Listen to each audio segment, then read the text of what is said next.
குறைநிரப்பு சம்பந்தமாக 5 மில்லியன் நிதியை ஒதுக்கீடு செய்கின்ற நடவடிக்கை சம்பந்தமாக இந்த கூட்டத்திலே, இந்த ஏரிய சபையிலே தீர்மானம் எடுக்கப்படுவதற்கான ஒரு கலந்துரையாடல் மேற்கொள்ளப்பட்டிருக்கின்றது. இதிலே விசேடமாக கல்வி ரீதியாக அந்த கல்வி ரீதியான விடயங்களை காண அந்த முன்னெடுப்பை மேற்கொள்ளுகின்ற பொழுது கூடுதலாக அதிகஷ்ட பிரதேசங்களில் உள்ள பாடசாலைகளுக்கான நிதி ஒதுக்கீடு என்பது கட்டாயமாக செய்யப்பட வேண்டியது ஒன்றாக இருக்கின்றது. அந்த பாடசாலைகளுக்கான நிதி ஒதுக்கீடு பாரபட்சமின்றி ஒதுக்கப்பட வேண்டிய கடமைப்பாடு இருக்கின்றது. ஏனென்றால் கடந்த காலங்களிலே இந்த அதிகஷ்டமான பிரதேசங்களில் உள்ள பாடசாலைகளுக்கு ஒதுக்கப்பட்ட நிதியானது மிக குறைவாக காணப்பட்டதாக இருந்தது. அதே போல் தற்பொழுது கூட இந்த அனர்த்தத்தினாலே பல பாடசாலைகள் அம்பாறை மாவட்டத்தில் உள்ள அதிகஷ்டத்தில் பிரதேசத்தில் உள்ள பாடசாலைகள் மிகவும் பாதிப்புக்கு உள்ளாகிய ஒரு சூழ்நிலை காணப்பட்டிருக்கின்றது.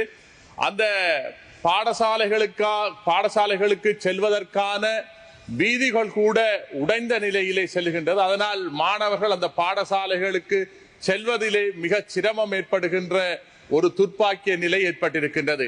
அது மட்டுமல்ல, அந்த பாடசாலைகளுக்கு செல்வதற்கான போக்குவரத்து வசதிகள் கூட இல்லாத ஒரு நிலை காணப்பட்டிருக்கின்றது. மாணவர்கள் தங்களது கல்வியை கற்றுக்கொள்வதற்காக போக்குவரத்து சபையின் ஊடாக அந்த பாடசாலைகளுக்கு செல்ல வேண்டும். ஆனால் போக்குவரத்து சபை அந்த நிறுவனமானது தகுந்த நேரத்திலே தகுந்த இடத்திலே அந்த பஸ்களை அனுப்பாமல் விட்டிருப்பது உண்மையாக கவலைக்குரியதும் வேதனைக்குரியமான விடயமாக இருக்கின்றது. குறிப்பாக அம்பாறை மாவட்டத்தில் உள்ள அளிக்கம்பை பிரதேசத்தில் உள்ள பாடசாலை இது மிகவும் கஷ்டமான ஒரு நிலையிலே இருக்கின்ற பாடசாலை. அந்த பாடசாலைகளுக்கு செல்வதற்கான வீதிகள் கூட இன்று உடைந்த நிலையிலே இருக்கின்றது. அதே போல் மணச்சேனையில் இருக்கின்ற கஷ்ட பிரதேசத்தில் உள்ள பாடசாலை, அதே போல் தங்கவேலாயுரத்தில் உள்ள பாடசாலை, இந்த பாடசாலைகளுக்கான செல்லுகின்ற வீதியானது மிகவும் உடைந்த நிலையிலே இருக்கின்றது. யாரும் பயணிக்க முடியாத ஒரு நிலை இருக்கின்றது. இந்த பாதைகளை சீர் செய்து அதற்கான போக்குவரத்து வசதிகளை ஏற்படுத்தி அந்த பாடசாலைகளுக்கான அனைத்து உபகரண வசதிகளையும் அந்த திருத்த வேலைகளையும் செய்து அந்த மாணவர்களின் அந்த கல்வியிலே நீங்கள் உறுதுணையாக நின்று செயற்பட வேண்டும் என்று இந்த இடத்திலே குறிப்பாக கூட விரும்புகின்றேன். அது மட்டுமல்ல, நீங்கள் பாடசாலைகளுக்கான உபகரணம் வழங்குகின்ற பொழுது, சீருடை வழங்குகின்ற பொழுது ஒரு பாரபட்சம் காட்டாமல் வேண்டுகோள் விடுக்கின்ற அனைத்து மாணவர்களுக்கும் அந்த சீருடையை, அந்த பாடசாலை உபகரணங்களை நீங்கள் வழங்க வேண்டும் என்று நாங்கள் இந்த இடத்திலே தயவாய் கேட்டுக் கொள்கின்றேன்.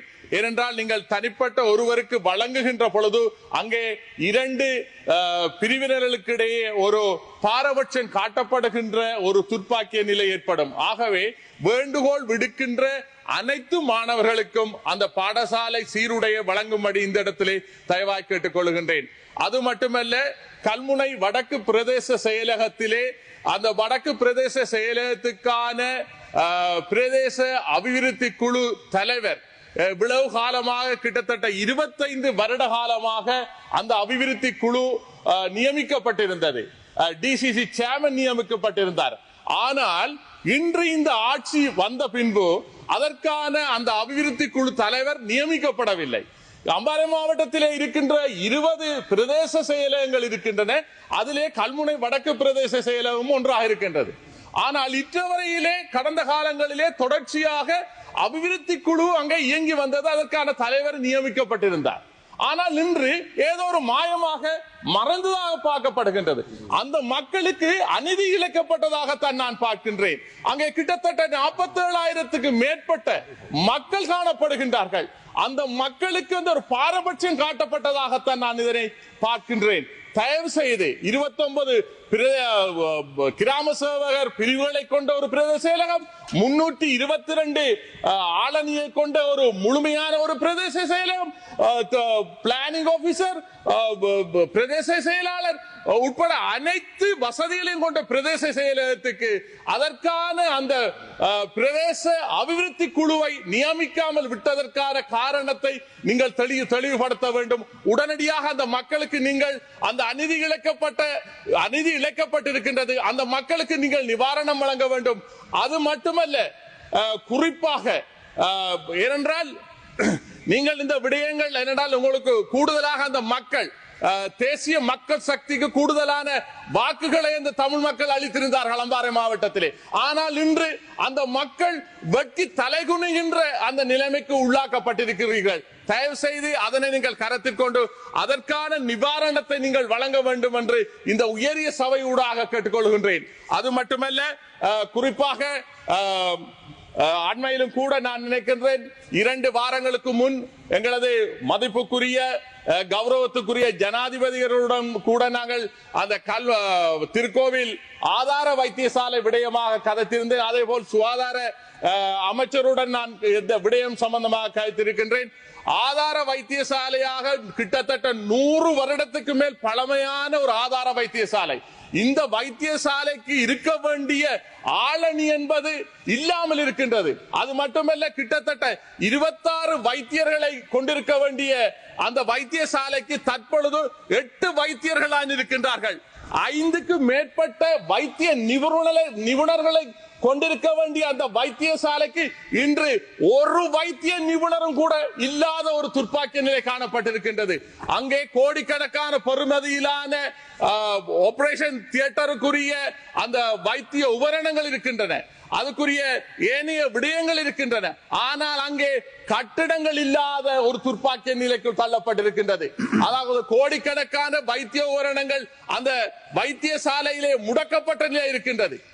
அந்த வைத்தியசாலைக்கான அந்த கோடீஸ்வரன், you have 1 more minute.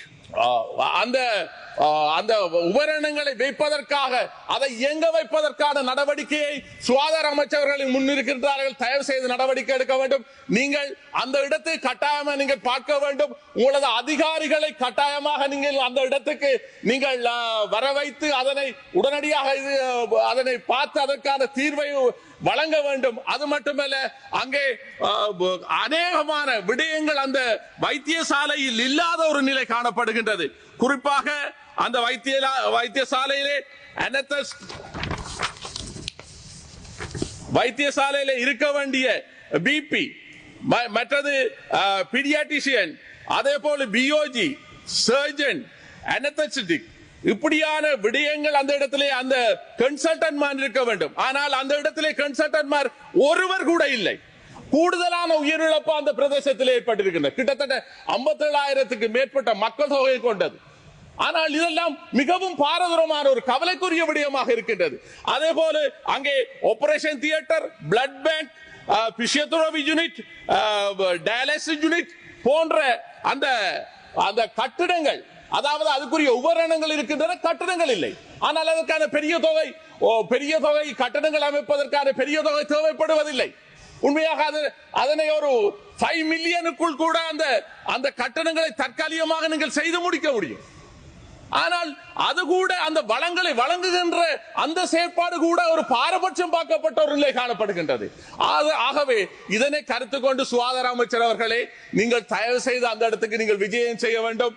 ஏனென்றால் உங்களது மட்டுமல்ல, எங்களது ஜனாதிபதிகள் அவர்களோடு நாங்கள் கலந்து விசேடமான ஒரு கலந்துரையாடல் நாங்கள் 2 கிழமைக்கு முதல் மேற்கொண்டிருந்தோம். அதிலே அவர் நடவடிக்கை எடுப்பதாக உறுதி தந்திருக்கின்றார். உங்களோடு கதைத்து நீங்கள் அந்த இடத்துக்கு பார்வையிடுவதாகவும் அவர் எங்களுக்கு உறுதி தந்திருக்கின்றார். அந்த விடயத்தை நீங்கள் கருத்தில் கொள்ள வேண்டும். உரிய அதிகாரிகளை அனுப்பி அதற்கான நடவடிக்கையை துரிதப்படுத்த வேண்டும் என்று இந்த உயரிய செயலுடன் கேட்டுக்கொள்வதோடு அதிகளவான அந்த உயிரிழப்புகளை நீங்கள் தடுக்க வேண்டும் என்று இந்த இடத்துல கேட்டுக்கொள்கின்றேன். நன்றி, வணக்கம்.